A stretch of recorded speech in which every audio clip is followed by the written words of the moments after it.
I thought I'd leave some of the more political aspects of the referendum to Laura and give you a bit of a sense of what Europe has done for the environment and why there are significant risks ahead for all of us that care about environmental industry and environmental performance in the UK.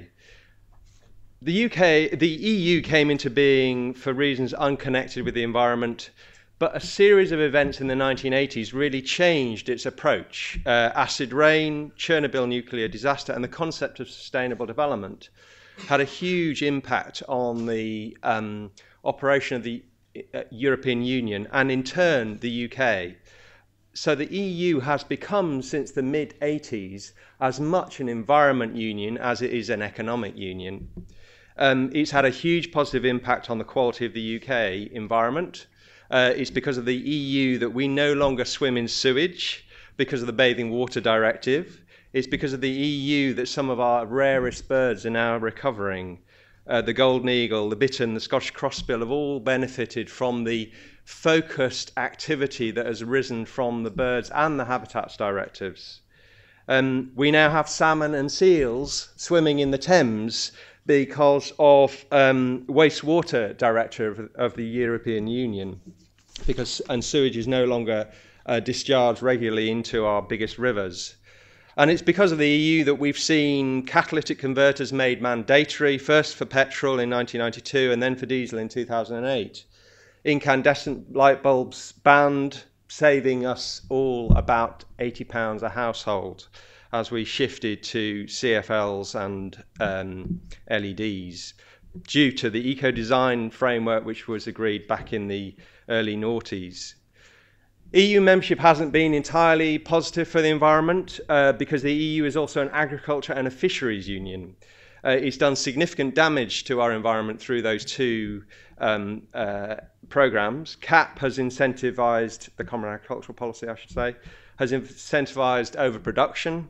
It props up intensive sheep farming in our uplands and has led to destruction of semi-natural habitats in our lowlands. The UK has had some success at reforming it, and it also includes a very significant agri-environment scheme which funds some of the conservation work that we see in the UK. So it's not black and white, but on a net basis, CAP has been a negative. Common fisheries policy has set quotas for fishing far too high, and large parts of our sea, particularly the North Sea, have been strip mined of fish. But the UK has been at the forefront of reforming the fisheries policy, and it's had some success at doing that. But nevertheless, those are two significant negatives. They're set against very many positives, and I haven't listed all of the directives and programs which I think the UK's environment has benefited from, but you will know many of them better than I do. It's had profound impacts on our energy use, our resource use, habitats and water policy being the main areas. So Green Alliance has some fairly major concerns about Brexit, or the risk of Brexit. And I say they're concerns because nobody really knows what the implications are. We don't know what our status would be outside of the European Union. Let's take the best case scenario, which is that we take the Norwegian option and become part of the European Economic Area. This would mean that many of the policies relating to the single market would still apply to the UK because the EEA gives us access to the single market. You can only be in the single market if you follow the policies that affect goods and services in that market.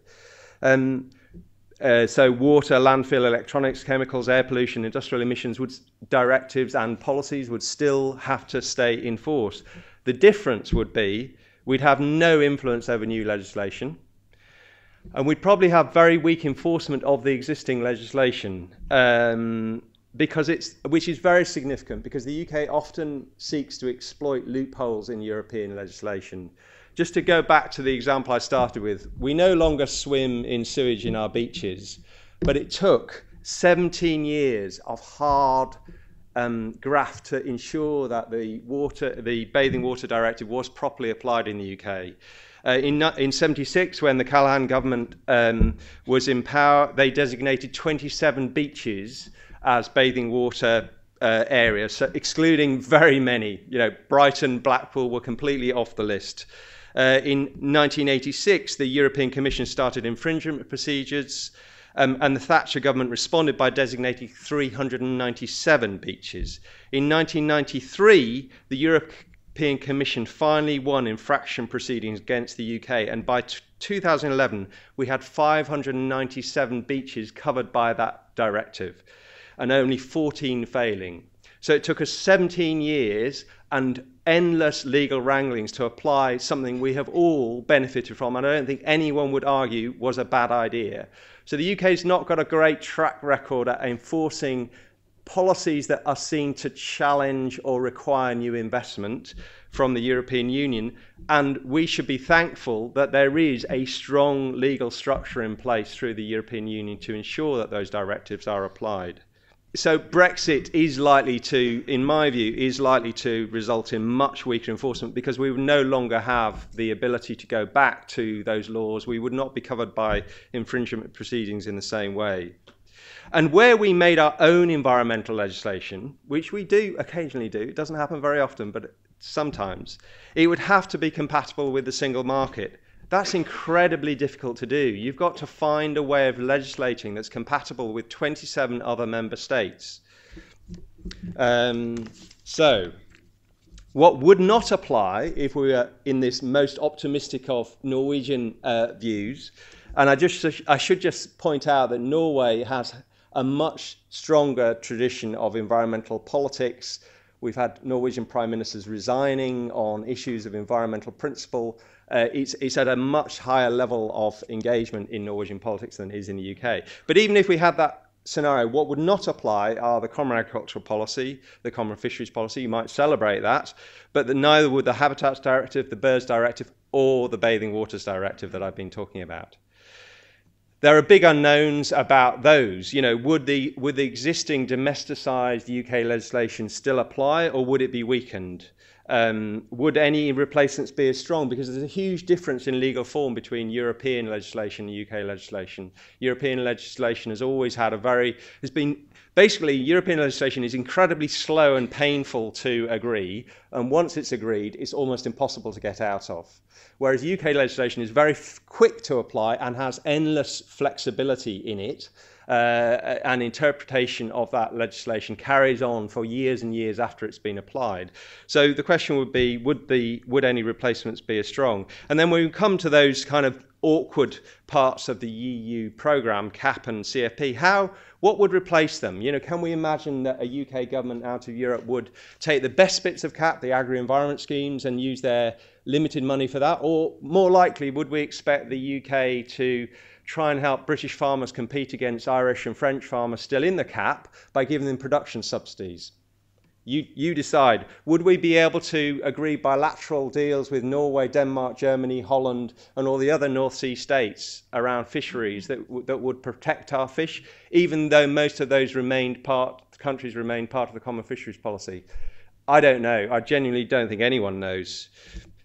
So my conclusion is that if the EU didn't exist, we'd have to reinvent it. It is an environment union, and we will always need an environment union because the environment doesn't respect boundaries. Our air, our water, our wildlife shift across zones in Europe, and it is interconnected with the habitats and the ecosystem functions of many other countries. Because we'll always want to influence our neighbours' environmental performance.